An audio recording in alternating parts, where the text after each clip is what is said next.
ماں عائشہ صدیقہ رضی اللہ تعالیٰ عنہ فرماتی ہیں اچانک دروازے پر دستک ہوئی اور ملک الموت آئے تھے، اجازت طلب کر رہے تھے کہ یا رسول اللہ صلی اللہ علیہ وسلم کیا میں اندر آ سکتا ہوں؟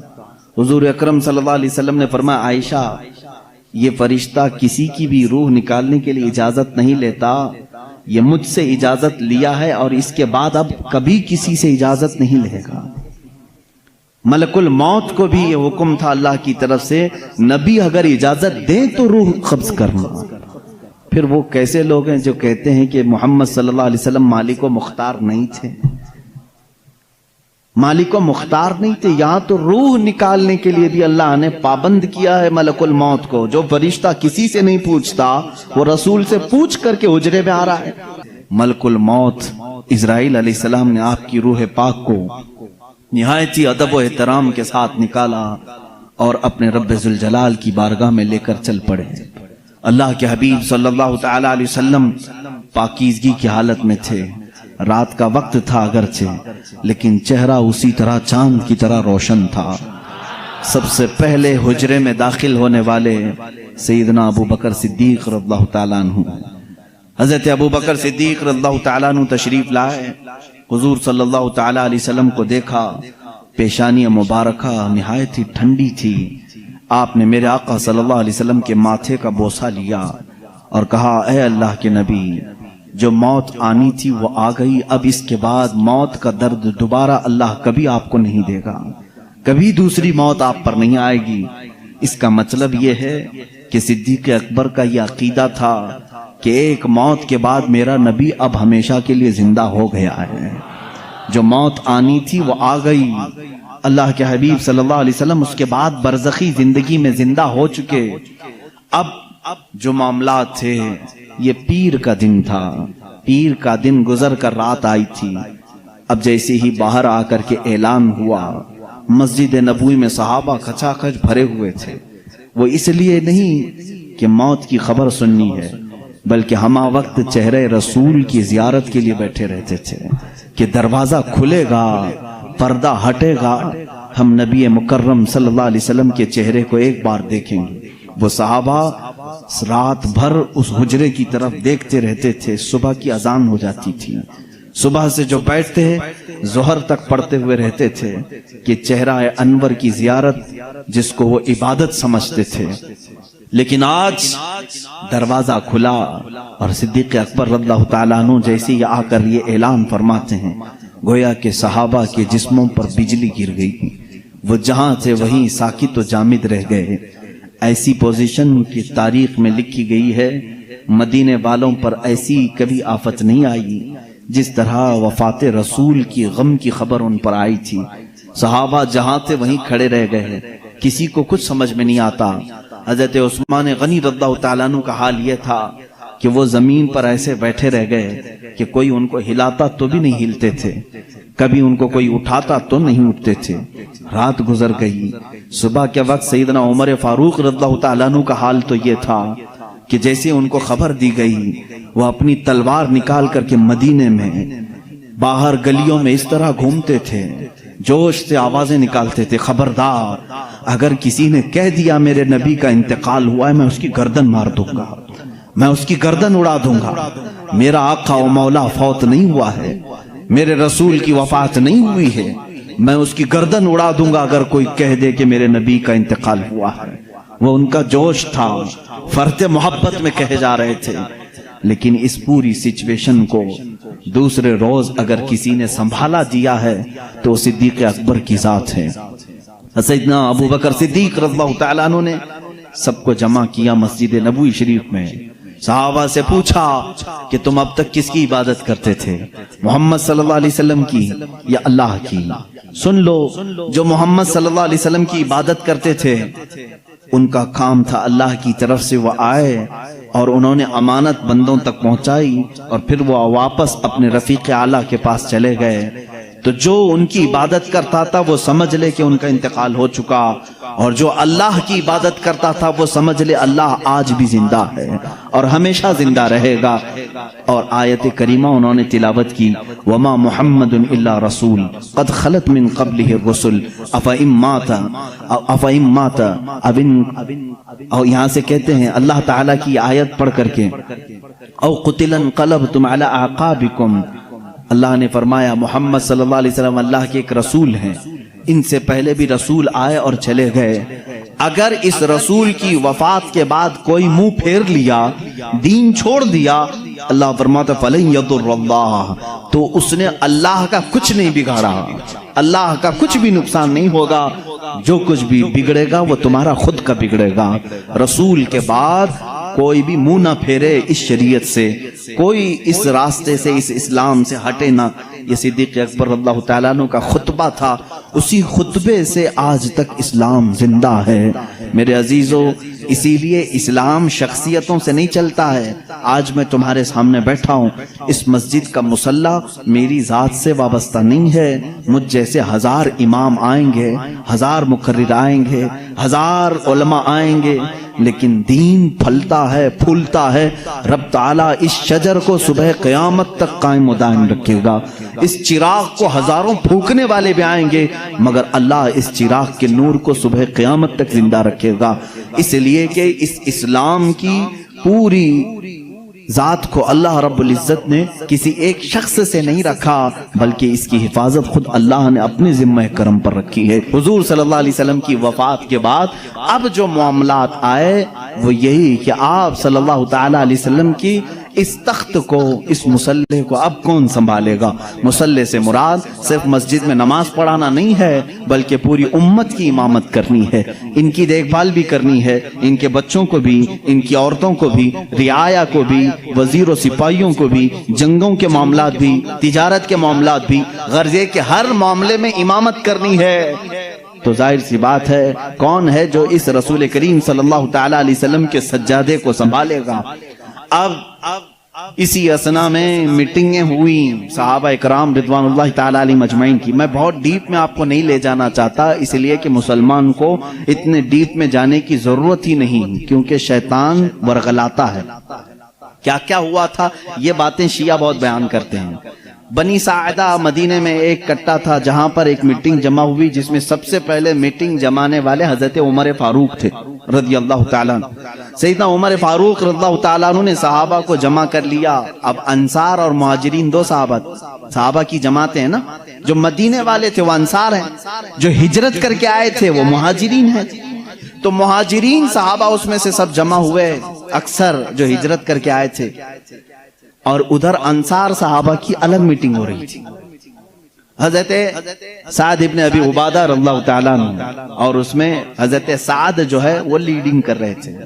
انصار صحابہ کی میٹنگ میں یہ بات ہو رہی تھی کہ مدینہ طیبہ میں حضور صلی اللہ تعالیٰ علیہ وسلم تشریف لائے ہیں، تو لہٰذا آپ کا مصلی، آپ کی خلافت انصار میں سے کوئی سنبھال لے۔ لیکن میرے عزیزو، ان انصار کی محبت پہ بھی قربان جائے۔ جگہ ان کی ہے، مدینہ ان کا ہے، مسجد نبوی ان کی زمین پر بنی ہے، سارے مہاجرین کو انہوں نے ہی پناہ دی ہے۔ اب ظاہر سی بات ہے ان کا حق تھا، وہ بول سکتے تھے کہ آگے خلافت انصار میں سے ہوئی ہونی چاہیے۔ حضرت عمر فاروق رضی اللہ تعالیٰ عنہ جانتے تھے قریش کا دماغ کیا ہے، حضور صلی اللہ علیہ وسلم کا جو خاندان ہے وہ قریش ہے، ان کی ذہنیت کیا ہے، ان کا دماغ کیا ہے، وہ اچھی طرح جانتے تھے۔ سب انصار صحابہ کو انہوں نے جمع کیا اور کہا آپ کی فضیلت کے ہم قائل ہیں، لیکن ایک بات یاد رکھ لیں، اگر خلافت رسول اللہ صلی اللہ علیہ وسلم کے خاندان کو چھوڑ کر دوسرے خاندان میں چلی جائے تو پھر معاملات درہم برہم ہو سکتے ہیں، اور حضور صلی اللہ علیہ وسلم کی جو اہل بیت ہیں، جو خاندان والے ہیں، کہیں ان کی ناراضگی کا بھی سبب نہ بنے۔ انصار نے جیسی ہی یہ سنا ساری خلافت سے وہ دستبردار ہو گئے، کہا ہم اس کے ہاتھ پر بیعت کریں گے جو رسول اللہ کے خاندان سے تعلق رکھتا ہے۔ اب اس بات پر اتفاق ہوا تو پوچھا گیا حضور کے خاندان والے قریش کون کون ہیں؟ سب آئے، سب لوگوں نے جمع ہو کر کے الگ الگ نام لینے ہی تھے، ابھی کسی نے نام لیا نہیں تھا، سیدنا عمر فاروق رضی اللہ تعالیٰ عنہ آگے بڑھتے ہیں اور کہتے ہیں اے لوگوں تمہیں معلوم ہے جب رسول کریم صلی اللہ تعالیٰ علیہ وسلم نے نبوت کا اعلان فرمایا تھا تو سب سے پہلے اسلام لانے والوں میں چند لوگوں کے نام ہیں، ان میں سے پہلا ایک نام سیدنا ابو بکر صدیق کا ہے۔ حضور صلی اللہ علیہ وسلم نے خود فرمایا بہت سارے لوگوں نے اسلام قبول کیا لیکن سب نے مجھ سے کچھ نہ کچھ سوال کیا، آپ آخری رسول ہیں کیا علامت ہے، آپ سچے نبی ہیں کیا دلیل ہے، لیکن ایک بندہ ایسا ہے جس نے بغیر دلیل پوچھے ایمان لایا، وہ ابو بکر ہے، وہ ابو بکر صدیق رضی اللہ تعالیٰ عنہ ہیں۔ انہوں نے حضور صلی اللہ علیہ وسلم سے کبھی نہیں پوچھا آپ آخری رسول ہیں کیا ہے آپ کے پاس علامت، بلکہ حضور صلی اللہ علیہ وسلم نے ایک بار صرف ان سے کہا میں اللہ کا نبی ہوں، انہوں نے کہا آمنا وصدقنا یا رسول اللہ، ہم ایمان لائے اور آپ کی تصدیق کرتے ہیں اے اللہ کے رسول۔ حضرت عمر نے ان کی فضیلت میں خطبہ دیا، تمہیں معلوم ہے جب رسول کریم صلی اللہ تعالیٰ علیہ وسلم مکہ سے ہجرت کر رہے تھے تو اپنے ساتھ کس کو لیا تھا، ابو بکر صدیق رضی اللہ تعالیٰ عنہ کو لیا تھا۔ تمہیں معلوم ہے اپنی زندگی میں جب میرے آقا صلی اللہ علیہ وسلم علالت پر بستر پر تھے اس وقت اپنے مصلے پر کس کو بڑھایا تھا، ابو بکر صدیق کو بڑھایا تھا۔ حضرت عمر کہتے ہیں رسول اللہ صلی اللہ علیہ وسلم نے جس کو ہماری نمازوں کا امام پسند کیا ہے ہم اپنے دنیاوی معاملات میں اس کو کیوں نہ امام تسلیم کریں، سب سے پہلے میں صدیق اکبر کے ہاتھ پر بیعت کرتا ہوں۔ حضرت عمر کی بات دیکھ کر سارے صحابہ نے حضرت ابو بکر صدیق کے ہاتھ پر بیعت کیا، یہاں سے خلافت کا نظام شروع ہوا، یہ خلافت شروع ہوئی۔ سب سے پہلے خلافت کو بھی بادشاہی نظام پر قائم نہیں کیا گیا، یہ سعودی نظام نہیں ہے باپ مرے گا تو بیٹا حکومت کرے گا، رشتہ داروں کا نظام نہیں ہے، بلکہ میرے آقا صلی اللہ تعالیٰ علیہ وسلم نے اس سیلیکشن کو امت کے اوپر چھوڑ دیا تھا، ورنہ رسول کریم صلی اللہ تعالیٰ علیہ وسلم اپنی زندگی میں بتا کر کے جاتے میرے بعد فلاں کو ہونا چاہیے، یہ معاملات میرے آقا نے کبھی بھی کسی کو نہیں بتائے۔ آج شیعہ کہتے ہیں، رافضی کہتے ہیں حضور صلی اللہ علیہ وسلم نے اپنی زندگی میں حضرت علی کو ہی خلیفہ بنایا تھا، باقی سارے خلیفاؤں نے ان کی خلافت کو غصب کر لیا، چھین لیا تھا، ان کو خلافت نہیں دی۔ یہ پروپیگنڈا پھیلاتے ہیں، کہیں سے بھی ایک دلیل نہیں ملے گی۔ اچھا آپ حضرت علی کو کمزور سمجھتے ہیں، وہ حیدر کرار ہے، وہ اسد اللہ ہے جس کو اللہ کے نبی نے فرمایا اللہ کے شیروں میں سے ایک شیر ہے۔ اگر حضرت علی رضی اللہ تعالیٰ عنہ کو حضور صلی اللہ علیہ وسلم نے بنایا ہوتا تو کیا وہ اپنا حق چھوڑ کر کسی کو دے دیتے؟ وہ سیدنا علی کرم اللہ وجہہ الکریم حق کے لیے جب کھڑے ہوتے تو پھر سامنے کسی کو نہیں دیکھتے تھے، کسی کو نہیں دیکھتے۔ انہیں بھی معلوم تھا کہ خلافت کو رسول کریم صلی اللہ علیہ وسلم نے امت کے اوپر چھوڑا ہے، امت کا سب کا اتفاق ہوا حضرت ابو بکر صدیق رضی اللہ تعالیٰ عنہ کی ذات پر، تو سبوں نے بیعت کی، حضرت علی کرم اللہ وجہہ الکریم نے بھی بیعت فرمائی، اگرچہ تھوڑی تاخیر کے بعد لیکن آپ نے بھی بیعت فرمائی، اور حضرت ابو بکر صدیق رضی اللہ تعالیٰ عنہ نے جس کو جو جو کام دیے سبوں نے خوشی خوشی ان کاموں کو انجام بھی دیا۔ یہ دور نہایت ہی سنہرا دور تھا، بہت ہی عظیم دور تھا۔ رسول کریم صلی اللہ تعالیٰ علیہ وسلم کی جتنی سنتیں ہیں، جتنے طریقے تھے، ان سب کو حضرت ابو بکر صدیق نے اپنی خلافت میں استعمال فرمایا۔ حضرت ابو بکر صدیق رضی اللہ تعالیٰ عنہ کا حال تو یہ تھا، خلافت کو سنبھالنے کے بعد جانتے ہیں کپڑوں کی ایک تھیلی اٹھا کر کے بازار میں جانے لگے۔ حضرت عمر نے پوچھا کہاں جا رہے ہیں؟ کہا کپڑے بیچ کر کے گھر تو چلانا ہے، کام کاج کے لیے، کہ میں کچھ کپڑوں کی تجارت کروں اور اپنا گھر بھی سنبھالوں۔ خلافت پر قائم ہونے کے بعد میرے عزیزو اس وقت تک اسلام کافی دور تک پھیل چکا تھا۔ حضرت ابو بکر صدیق رضی اللہ تعالیٰ عنہ خلیفۃ المسلمین منتخب ہو گئے، گلی کے نکڑ کے کارپوریٹر نہیں، وہ خلیفۃ المسلمین ہیں۔ باوجود اس کے تھیلا اٹھا کر کے کپڑے بیچنے کے لیے جا رہے ہیں تو سیدنا عمر فاروق رضی اللہ تعالیٰ عنہ نے انہیں روک لیا۔ سارے صحابہ کو جمع کر کے پھر اتفاق ہوا اس بات پر کہ بیت المال سے خلیفہ کا وظیفہ مقرر کیا جائے، ورنہ پھر خلیفہ بھی اگر دن بھر بازار میں کام کرے تو خلافت کے معاملات کون دیکھے گا؟ تو سب نے سب سے پہلے بیت المال سے وظیفہ مقرر کیا ہر مہینے کا۔ وہ کتنا تھا؟ وہ چند درہم میں تھا، یہاں تک کہ بیت المال سے حضرت ابو بکر صدیق رضی اللہ تعالیٰ عنہ کو ایک اونٹنی ملی تھی، ایک پیالہ ملا تھا، ایک چادر ملی تھی، 3 چیزیں ملی تھی۔ اور وظیفہ جو مقرر ہوا تھا وہ اتنا تھا کہ آپ کے گھر میں چند روٹیاں بن جاتی تھی بس، اس کے علاوہ زیادہ آپ نے نہیں طلب کیا۔ ایک دن آپ کی اہلیہ محترمہ نے آپ سے کہا بھی تھا کہ خلافت کے معاملات میں سر سوکھ جاتا ہے، کبھی کچھ ٹھنڈی میٹھی غذا بھی کھا لیں۔ آپ نے کیا کہا؟ اپنی اہلیہ سے کہا میرے پاس اتنے پیسے کہاں ہیں کہ میں شہد خرید سکوں، گھی خرید سکوں۔ گھی اور شہد خریدنے کے پیسے نہیں خلیفۃ المسلمین کے پاس۔ ان کی اہلیہ نے کہا میرے پاس جمع کیے ہوئے تھوڑے پیسے ہیں، وہ لے جائیے، آپ شہد اور گھی خرید کر کے لائیے۔ کہا تمہارے پاس کہاں سے آئے؟ کہا جو آپ مہینے میں دیتے ہیں گھر کے خرچ کے لیے، اس میں سے تھوڑا تھوڑا بچا کر کے میں نے رکھا ہے۔ عورتیں تھوڑا تھوڑا بچاتی رہتی ہیں۔ حضرت ابو بکر صدیق رضی اللہ تعالیٰ عنہ نے فرمایا لاؤ اس کو۔ وہ لا کر کے دی، ایک پوری کافی اس میں درہم جمع ہوئے تھے، ہر مہینے شاید تھوڑا تھوڑا تھوڑا وہ جماتی ہوں۔ حضرت ابو بکر صدیق رضی اللہ تعالیٰ عنہ وہ سارے درہم لے جا کر کے بیت المال میں جمع کرتے، اور بیت المال میں صحابہ سے کہا آج سے میرا وظیفہ اتنا کم کر دو، اس لیے کہ یہ میری ضرورت سے زیادہ آ رہا ہے، گھر میں میرے بچ رہا ہے، اس کا مطلب ضرورت سے زیادہ آ رہا ہے، یہ کم کر دیا جائے۔ ماں عائشہ صدیقہ رضی اللہ تعالیٰ عنہ فرماتی ہیں جب حضرت ابو بکر صدیق کی وفات کا وقت قریب آیا تو حضرت عائشہ کو انہوں نے قریب بلایا، کہا اے عائشہ مجھے لگتا ہے کہ میں گھڑی دو گھڑی کا مہمان ہوں، میرے پاس ایک اونٹنی ہے، ایک چادر ہے جسے میں اوڑھ کے سوتا ہوں، اور وہ برتن جس میں ہم کھانا کھاتے ہیں، یہ تینوں بیت المال کے ہیں، یہ ہمارے گھر کے لیے اس وقت تک جائز ہیں جب تک میں خلیفہ ہوں، جہاں میری روح قبض ہو فوراً یہ تینوں چیزیں بیت المال میں جمع کر دوں۔ حضرت عائشہ رضی اللہ تعالیٰ عنہ فرماتی ہیں جس دن حضرت ابو بکر صدیق کا وصال ہوا اس کی شام ہونے سے پہلے یہ تینوں سامان بیت المال میں جمع ہو چکے تھے۔ حضرت عمر فاروق رضی اللہ تعالیٰ عنہ نے اس دن ایک جملہ کہا تھا اے ابو بکر آپ نے اپنے بعد آنے والوں کو تو تھکا دیا ہے، آپ کے برابر کون ہو پائے گا؟ اتنے سخت طریقے سے آپ خلافت کو لے کر کے چلے کہ اس پر چلنا اب ہر کس و ناقص کا کام نہیں۔ وہ صدیق اکبر رضی اللہ تعالیٰ عنہ کا دور تھا جس میں آپ کے لیے کتنے چیلنجز تھے معلوم ہے؟ حضرت ابو بکر صدیق رضی اللہ تعالیٰ عنہ کے لیے جو سب سے بڑے چیلنج تھے، حضور صلی اللہ تعالیٰ علیہ وسلم اپنی وفات سے چند دن پہلے ایک لشکر کو ملک شام بھیج رہے تھے، ایک لشکر جس کا سپہ سالار حضرت اسامہ بن زید کو بنایا گیا تھا، جن کی عمر صرف 18 سال کی تھی۔ اس لشکر میں تقریباً 10,000 صحابہ تھے جو جا رہے تھے روم کے لیے یا ملک شام کے لیے، وہ نکل رہے تھے۔ وہ مدینے سے تھوڑا باہر نکلے تھے کہ حضور کی وفات کی خبر آ گئی، وہ لشکر واپس آیا مدینے۔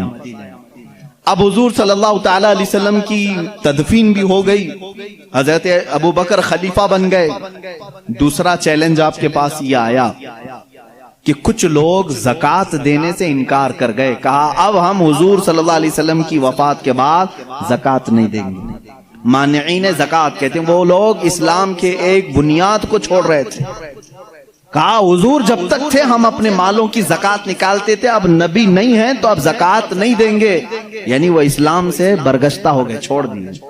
کچھ کافر ہو گئے، ان کا ایک فتنہ بھی اٹھ گیا تھا، مدینے کے آس پاس کے کچھ لوگ۔ ایک چیلنج یہ تھا۔ تیسرا ایک چیلنج تھا مسیلمہ کذاب، جو حضور صلی اللہ علیہ وسلم کی وفات کے بعد ہی فوراً اپنے نبی ہونے کا دعویٰ کر دیا۔ اس نے کہا میں نبی ہوں محمد صلی اللہ علیہ وسلم، اور اس نے ایک اچھی خاصی فوج بھی جمع کر لی، پیسہ تھا اس کے پاس، مال تھا۔ اب دیکھیں تین معاملات۔ ایسے وقت میں ایک طرف زکوٰۃ کے انکار کرنے والوں کا فتنہ بھی ہے، ان سے بھی مقابلہ کرنا ہے حضرت ابو بکر صدیق کو۔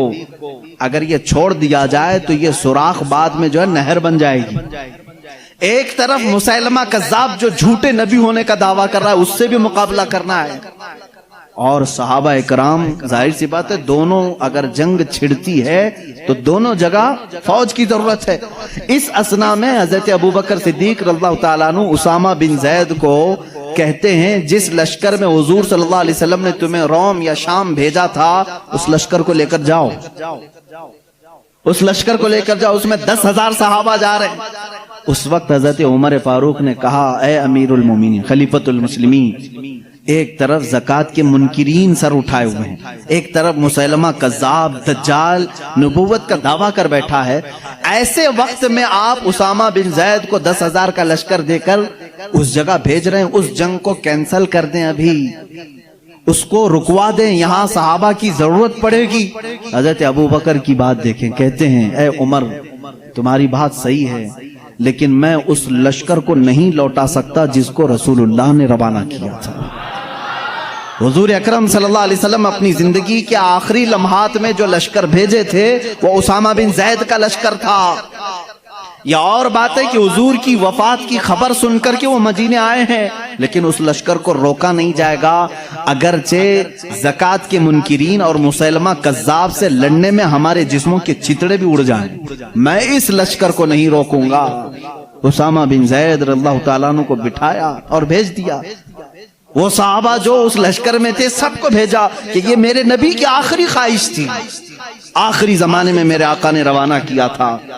حضرت اسامہ بن زید کو جانتے ہیں کس طرح روانہ کر رہے ہیں؟ جس عمر میں صدیق اکبر تھے وہ 60 سال کی تھی، 18 سال کے جوان اسامہ بن زید سپہ سالار مقرر ہوئے، ان کو گھوڑے پر بٹھایا اور ان کے گھوڑے کی ناتی رسی پکڑ کر چلنے لگے۔ خلیفۃ المسلمین ہے، سپہ سالار کو گھوڑے پر بٹھا کر رسی پکڑ کر چلنے لگے، وہ اتر کر کے آگے نیچے اچھل کر کے نیچے آئے، کہا غضب ہو گیا، آپ نیچے چل رہے ہیں اور میں گھوڑے کی پیٹھ پر بیٹھوں۔ صدیق اکبر رضی اللہ تعالیٰ عنہ نے فرمایا اسامہ جلدی سے بیٹھ جاؤ، یہ نہ دیکھو کہ میں نیچے چل رہا ہوں، بس یہ دیکھو کہ اس پیٹھ پر تمہیں بٹھایا رسول اللہ نے، اس گھوڑے کی پشت پر تمہیں اللہ کے نبی نے بٹھایا ہے، اس کے بعد کوئی اور ہو ہی نہیں سکتا تمہیں اس پشت سے نیچے اتار سکے۔ یہ صدیق اکبر کا جذبہ تھا۔ کہا اے امیر المومنین آپ چھوڑ دیں، آپ رخصت کر دیں، مدینے سے باہر تک آنے کی آپ کو ضرورت نہیں، یہ لشکر روانہ ہو جائے گا، آپ یہاں سے خدا حافظ کہہ دیں۔ لیکن حضرت ابوبکر صدیق رضی اللہ تعالیٰ عنہ رسی پکڑ کر چلنے لگے۔ کہا اسامہ بن زید خلافت کی ذمہ داری میرے اوپر آ گئی، میں معاملات سنبھالنے میں لگ گیا، خواہش تو میری بھی تھی کہ میں تمہارے ساتھ لشکر میں جاتا، حضور اکرم صلی اللہ علیہ وسلم نے جس لشکر کو روانہ کیا اس میں بھی شامل ہوتا، لیکن میں جا نہیں سکتا خلافت کے معاملات کو لے کر، صرف رسی پکڑ کر کے اس لیے چل رہا ہوں کہ کل بروز قیامت جب اس لشکر کے نام پکارے جائیں تو سپہ سالار کے گھوڑے کی رسی پکڑنے والے میں میرا بھی نام آ جائے۔ اتنی نسبت کے لیے وہ گھوڑے کی رسی پکڑ کر کے جا رہے تھے۔ اے میرے عزیزو، رسول کریم صلی اللہ تعالی علیہ وسلم،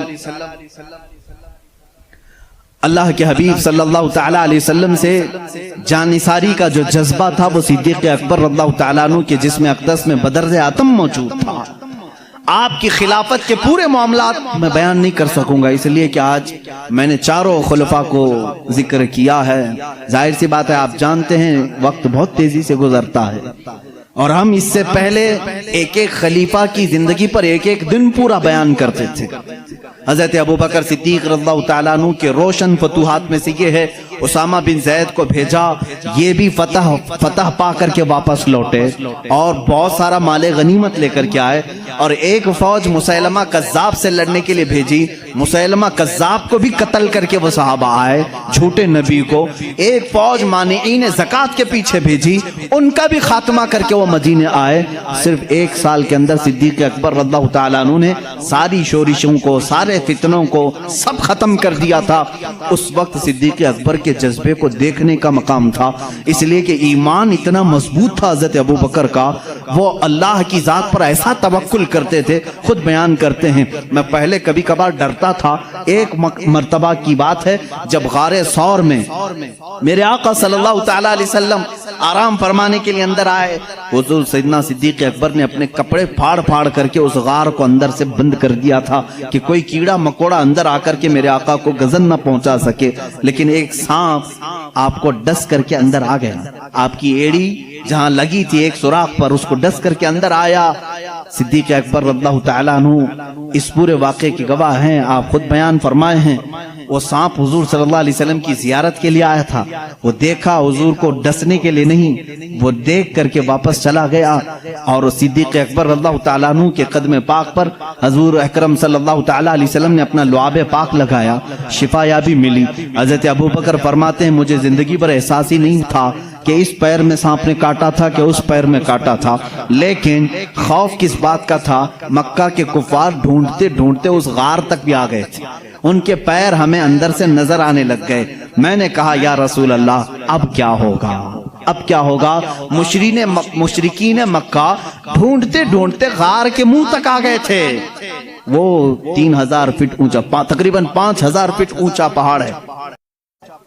کفار مکہ قدموں کے نشانات دیکھے ہوں گے یا جس طرح سے بھی پہنچ گئے۔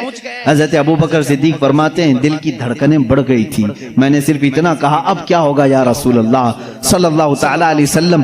اللہ رب العزت نے اس واقعے کو سورہ توبہ میں ذکر فرمایا، اذ اخرجہ الذین کفروا ثانی اثنین اذ ہما فی الغار اذ یقول لصاحبہ لا تحزن ان اللہ معنا۔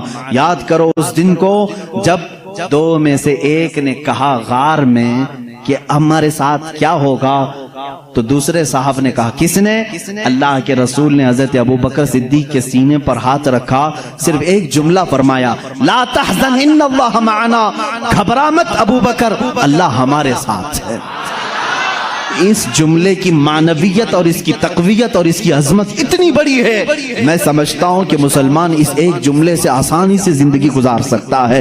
جب کبھی آفت آئے اتنا کہہ دینا، کروڑوں ان کے ساتھ ہوں گے لیکن مولا میرے ساتھ، لا تحزن ان اللہ معنا۔ آج بہت سارے لوگ ہم سے یہ کہتے ہیں حکومت ہمارے پاس نہیں، طاقت ہمارے پاس نہیں، اقتدار ہمارے پاس نہیں، بہت ساری طاقتیں دوسروں کے پاس ہیں، ان کے پاس دجالی نظام ہے، میڈیا ان کے پاس ہے، اخبار ان کے پاس ہیں، قوت ان کے پاس ہے، سیاست ان کے پاس ہے، سارے گرو گھنٹال ان کے پاس ہیں۔ لوگ کہتے ہیں ہمارا کیا ہوگا، میں صرف یہی کہتا ہوں ساری دنیا ان کے ساتھ ہے، اللہ ہمارے ساتھ ہے۔ لا مولا لکم ولا، ہم سب یہی کہیں گے جو جنگ احد میں حضرت عمر نے پکارا تھا، احد کے میدان میں کافروں نے یہ کہا تھا اعلو حبل اعلو عزا اعلو منات، یعنی منات ان کے بت کا نام ہے، حبل ان کے بت کا نام ہے، عزا ان کے بت کا نام ہے۔ وہ نعرے لگا رہے تھے جے ہو فلاں کی، جے ہو فلاں کی، جے ہو فلاں کی۔ حضور صلی اللہ علیہ وسلم نے صرف اتنا کہا عمر ان کا جواب دو، عمر ان کا جواب دو۔ حضرت عمر نے صرف اتنا ایک غار سے پکارا تھا، وہ کفار خوشیاں منا رہے تھے، حضور صلی اللہ علیہ وسلم کے انتقال کے بارے میں افواہ پھیلا چکے تھے، احد میں حضور کو قتل کر دیا گیا، شہید کر دیا گیا ہے، کیونکہ آواز کہیں سے نہیں آ رہی تھی۔ اب بہت ہو گیا تھا، جب وہ بہت ناچنے لگے، حضور پاک صلی اللہ علیہ وسلم نے حضرت عمر سے کہا جواب دو۔ وہ سب کہہ رہے تھے محمد جا چکے، ان کے ساتھی ابو بکر عمر جا چکے۔ حضرت عمر نے احد پہاڑ سے آواز دی، اے کفار اب بھی عمر زندہ ہے، ابو بکر زندہ ہے، محمد صلی اللہ علیہ وسلم زندہ ہے، اور تمہارے سینوں میں گڑتے رہیں گے، تمہاری آنکھوں میں چبھتے رہیں گے۔ اور یوں فرمایا اللہ مولانا ولا مولا لکم، یاد رکھو ساری دنیا کے بت تمہارے ساتھ ہوں گے، اللہ ہمارا مددگار ہے، تمہارا کوئی مددگار نہیں۔ حسبنا اللہ ونعم الوکیل، نعم المولا ونعم النصیر۔ اے مسلمانوں صرف اتنی بات یاد رکھنا، اللہ ہمارے لیے کافی ہے، کیا ہی بہترین وکیل ہے اور کیا ہی بہترین مددگار ہے۔ حضرت ابوبکر صدیق فرماتے ہیں جب یہ جملہ میرے آقا صلی اللہ علیہ وسلم نے فرمایا اے ابوبکر نہ گھبرا اللہ ہمارے ساتھ ہے، صدیق اکبر فرماتے ہیں پھر اس کے بعد زندگی میں میں نے کبھی کسی بڑی طاقت سے خوف نہیں کھایا۔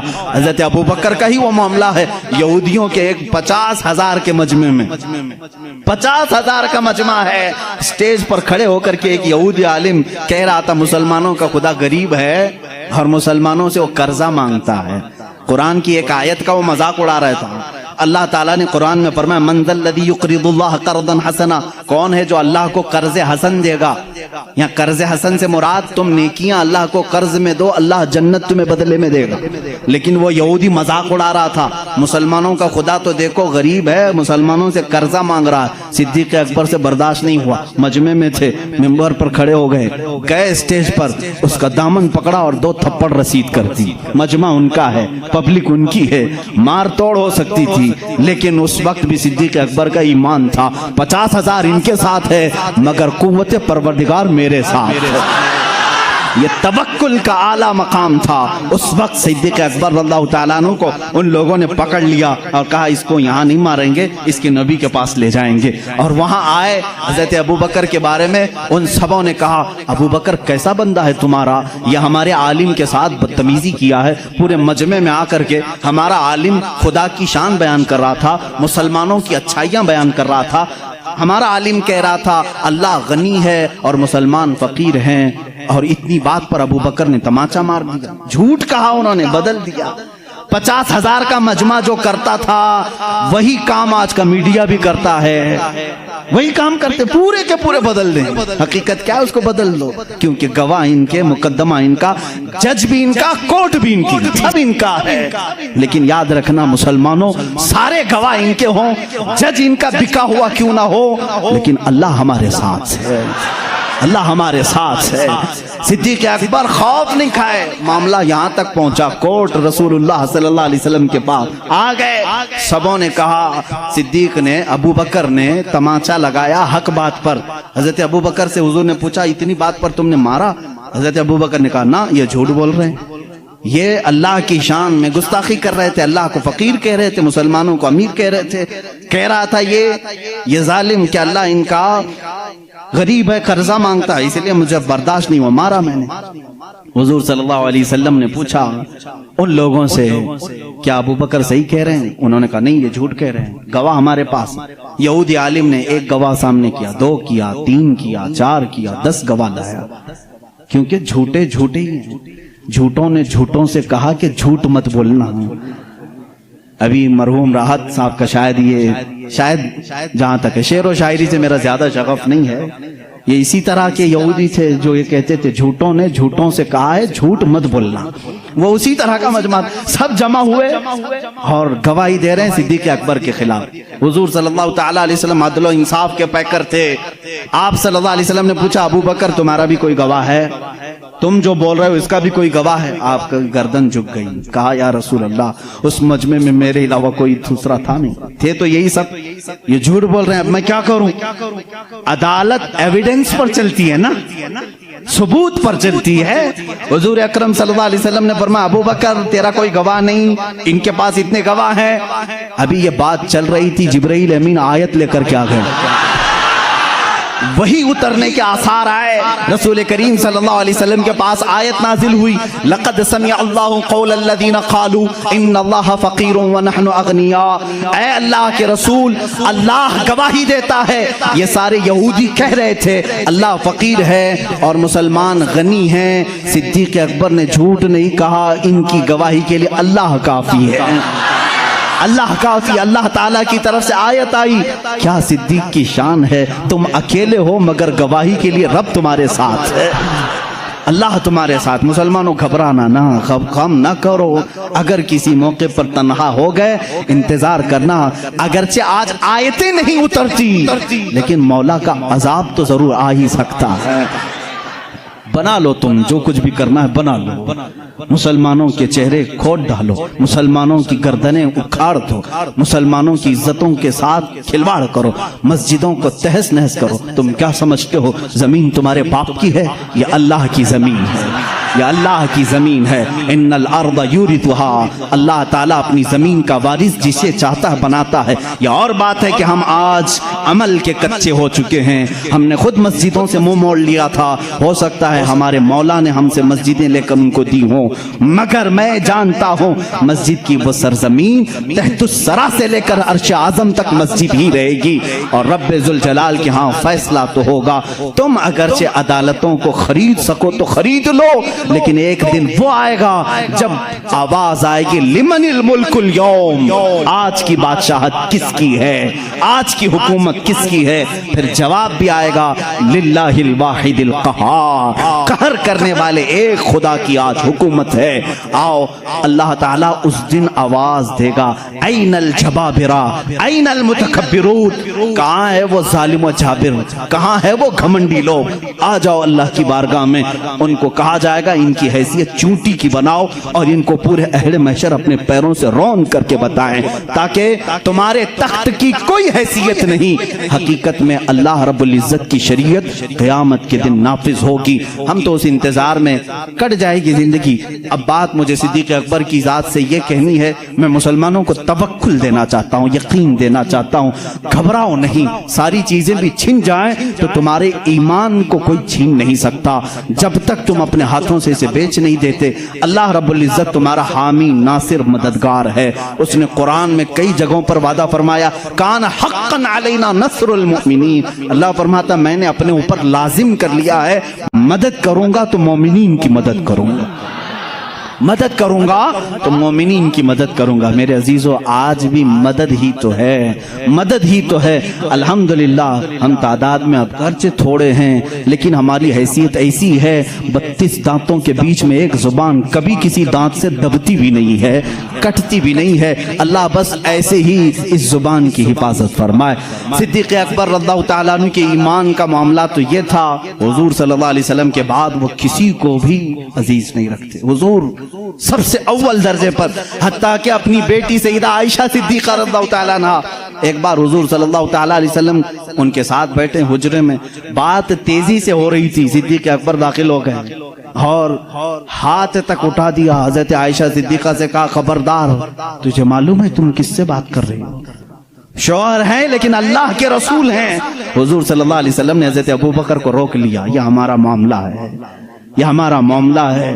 حضرت ابوبکر صدیق چلے آئے۔ حضرت عائشہ فرماتی ہیں کہ صدیق اکبر رضی اللہ تعالیٰ عنہ کبھی کسی چیز کو پسند نہیں کرتے جو حضور کی رضا کے خلاف۔ جب سیدہ عائشہ صدیقہ پر الزام لگایا تھا کچھ منافقین نے، تہمت لگائی تھی، حضور اکرم صلی اللہ علیہ وسلم نے حضرت عائشہ سے کہا تم اپنے ماں باپ کے گھر میں رہو جب تک یہ معاملہ کلیئر نہ ہو جائے۔ 1 مہینے تک حضرت عائشہ حضرت ابوبکر کے گھر میں تھی۔ وہ کہتی ہیں حضور صلی اللہ علیہ وسلم میرے پاس نہیں آتے، اتنے دنوں تک حضرت ابوبکر نے بھی میرے سے بات نہیں کی۔ یہ نہیں کہ بیٹی ہے بلکہ رسول اللہ کا جو نظام ہے وہ میرے گھر میں بھی چلے۔ ایک بار صلح حدیبیہ کے موقع پر حضور صلی اللہ علیہ وسلم نے صرف اتنا فرما دیا تھا، 1400 صحابہ مکہ کے لیے نکلے حضور کے ساتھ عمرہ کرنے کے لیے۔ سنو، عمرہ کرنے کے لیے نکلے، احرام پہن کر کے نکلے، لیکن مکہ کے کافروں نے بیچ راستے میں روک لیا، کہا تم عمرہ نہیں جا سکتے، نہیں جاؤ گے۔ حضور صلی اللہ علیہ وسلم کو ان لوگوں نے بیچ راستے میں روک لیا۔ 35 کلومیٹر مکہ باقی ہے، سوچو 450 کلومیٹر کا فاصلہ ہے مکہ مدینہ۔ مدینے سے جو چل کر کے صحابہ آئے ہوں تقریباً 400 کلومیٹر چلے ہوں، اور ان کو قریب مکہ کے آ کر کے کہہ دیا جائے اب تم نہیں جا سکتے، عمرہ نہیں کر سکتے، ان کی حالت کیا ہونی چاہیے؟ صحابہ جوش میں تھے، کہا یا رسول اللہ صلی اللہ علیہ وسلم اجازت دیں ہم ان کے پرخچے اڑا دیں۔ بدر بھی ہو چکی تھی، احد بھی ہو چکی تھی، خندق بھی ہو چکی تھی، ساری جنگوں میں صحابہ نے اپنے جوہر دکھا بھی چکے تھے۔ یہ 6 ہجری کا معاملہ ہے، سن 6 ہجری میں حدیبیہ کا معاملہ آیا۔ حضور صلی اللہ علیہ وسلم اپنی نگاہ نبوت سے دیکھ رہے تھے، آپ نے فرمایا نہیں، جنگ نہیں چاہتا میں، اس لیے کہ ہم حالت احرام میں ہیں، حالت احرام میں ہم جنگ نہیں چاہتے۔ حضور نے صلح کی بات کر لی مکہ والوں سے، وہ بظاہر دب کر کے صلح لگ رہی تھی، تو اس میں حضرت عمر سب سے زیادہ بے قرار تھے، سب سے زیادہ بے قرار۔ صحابہ سے وہ بار بار پوچھتے تھے کیا ہم حق پر نہیں ہیں، ہم کو جنگ کی اجازت کیوں نہیں مل رہی ہے؟ یہ مکہ والوں کو ہم برابر بتا دیں گے، آج تو ہم 1400 کی تعداد میں ہیں، بدر میں تو صرف 313 تھے، حضور کیوں نہیں اجازت دے رہے ہیں؟ حضور صلی اللہ تعالیٰ علیہ وسلم نے منع کر دیا، نہیں میں صلح نامہ لکھ رہا ہوں۔ حضور صلی اللہ تعالیٰ علیہ وسلم کے پاس حضرت عمر آئے، حضور کے بازو پکڑ کر کے جوش میں پوچھنے لگے آقا کیا ہم حق پر نہیں ہیں، کیوں آپ اجازت نہیں دے رہے ہیں؟ حضور نے فرمایا عمر جو میں دیکھ رہا ہوں وہ تم نہیں دیکھ رہے۔ حضرت عمر بے قرار تھے، یہ نافرمانی نہیں، بے قراری آپ کی جو تھی وہ فرض جہاد میں تھی، حضور صلی اللہ علیہ وسلم کو کیسے کوئی عمرہ سے روک سکتا ہے؟ اس بات کی بے قراری دی۔ حضرت عمر نے یہ سوچا کہ ابو بکر کو منا لوں، ابو بکر مان گئے تو رسول اللہ کو بھی یہ منا لیں گے۔ حضرت ابو بکر کے پاس آئے، صدیق اکبر رضی اللہ تعالیٰ عنہ کو انہوں نے زور سے کہا، اے ابو بکر، آپ نہیں دیکھ رہے ہم 1400 کی تعداد میں اور رسول اللہ صلی اللہ علیہ وسلم صلح لکھ رہے ہیں، مکہ والوں کے ساتھ صلح، وہ بھی ایسی صلح کہ ہماری اس میں عزت نہیں ہے۔ مکہ والے ایسی صلح لکھا رہے تھے کہ جس میں ان کے ہی فائدے تھے، مدینے والوں کے فائدے نہیں تھے۔ حضرت عمر بار بار کہہ رہے تھے، حضرت ابو بکر صدیق کو چلا لایا، ان کے ہاتھ جھٹک دیے۔ حضرت ابو بکر صدیق نے کہا، الزم غرضک یا عمر، اے عمر اپنا ہوش سنبھال، تو کس کے فیصلے پر بات کر رہا ہے؟ وہ محمد الرسول اللہ صلی اللہ تعالی علیہ وسلم، اللہ کے رسول صلی اللہ علیہ وسلم جنگ کہیں تو جنگ ہے، صلح کہیں تو صلح ہے۔ میرا ایمان ہے کہ رسول جو کرتے ہیں وہ اپنی طبیعت سے نہیں، وہ وحی الہی سے کرتے ہیں۔ حضرت عمر نے کہا، اس دن مجھے احساس ہوا کہ ایمان کیا ہے، رسول اللہ کی ہر بات کو من عن تسلیم کرنا، یہ صدیق اکبر سے سیکھو۔ اس صلح کو حضرت عمر نے تسلیم کیا۔ یہ صدیق اکبر رضی اللہ تعالیٰ عنہ کی ذات طیبہ تھی۔ میرے عزیزو، اگر انہی پر پوری بات ختم ہو جائے گی، میرا وقت نکل جائے گا۔ سیدنا ابو بکر صدیق رضی اللہ تعالیٰ عنہ تقریباً 2 سال اور چند ماہ آپ نے خلافت کے امور کو سنبھالا، اور آپ کی عمر مبارکہ 60 سال سے تجاوز کر چکی تھی، 63 سال کے قریب آپ کی بھی عمر مبارکہ تھی۔ ٹھنڈیوں کی وجہ سے آپ غسل فرمائے اور اسی میں بیمار ہوئے۔ جمادی الاخر کا مہینہ تھا، جمادی الاخر کی 18 تاریخ تھی، جب سیدنا ابو بکر صدیق رضی اللہ تعالیٰ عنہ اپنے چند صحابہ کو جمع کیا اور کیا وصیت کی جانتے ہیں؟ کہ یہ میرا آخری وقت ہے، میں خلافت کو 6 صحابہ کے حوالے کر کے جا رہا ہوں جو عشرہ مبشرہ میں سے تھے۔ حضرت عثمان تھے، حضرت علی تھے، حضرت عمر تھے، حضرت طلحہ تھے، حضرت عبد الرحمن بن عوف تھے، یہ صحابہ، سعد رضی اللہ تعالیٰ عنہ تھے۔ یہ صحابہ کے حوالے کر کے جاتے ہیں، یہ آپس میں جس کو خلیفہ بنائے، اے مسلمانوں تم اس کو خلیفہ مان لینا۔ دیکھیں خلافت کے معاملات کیسے چل رہے ہیں، وہ میں آج آپ کو ڈیٹیل میں لے جا رہا ہوں۔ یہ 18 جمادی الاخر کی تاریخ تھی جب حضرت ابو بکر صدیق رضی اللہ تعالیٰ عنہ اپنے گھر والوں کے ساتھ بیٹھے، آخری وصیت یہ کرتے ہیں، میرا انتقال ہو جائے، مجھے غسل دیا جائے، کفن دیا جائے، تو دفن کرنے سے پہلے میرے جنازے کو رسول کریم صلی اللہ علیہ وسلم کے حجرے کے سامنے لا کر رکھنا۔ حضور صلی اللہ علیہ وسلم کا مزار اقدس کہاں تھا؟ عائشہ صدیقہ کا حجرہ تھا، اور دروازہ لگتا تھا، وہ ایک کمرہ تھا، دروازہ تھا۔ حضرت ابو بکر کہتے ہیں اس دروازے کے پاس جنازے کو لا کر رکھ دینا، اور خبردار کہیں لے جا کر کے اٹھا کر دفن نہ کرنا، بلکہ باہر کھڑے ہو کر کے اجازت مانگنا۔ اے اللہ کے رسول، تمہارا رفیق، تمہارا دوست آپ کے بغل میں دفن ہونے کی اجازت مانگتا ہے، اگر رسول کریم صلی اللہ علیہ وسلم اجازت دے دے تو مجھے حضور کے پہلو میں دفن کر دینا۔ یہ ہو سکتا ہے میرے عزیزوں، اس بات کو شاید وہابی سن رہے ہوں گے تو تڑپ جانا چاہیے کہ صدیق اکبر نے یہ نہیں کہا، صحابہ نے بھی یہ نہیں پوچھا اجازت، قبر والے سے کیسے اجازت؟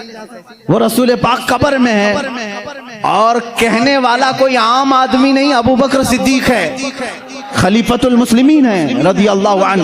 صحابہ نے بھی کچھ بھی کہا نہیں، ٹھیک ہے، سب کو شاید عقیدہ وہی تھا جو آج بریلی کے امام نے ہمیں دیا ہے۔ صحابہ کا عقیدہ وہی تھا، تو زندہ ہے واللہ، تو زندہ ہے واللہ، میری چشم عالم سے چھپ جانے والے۔ اسی لیے انہوں نے نہیں کہا، پوچھا نہیں۔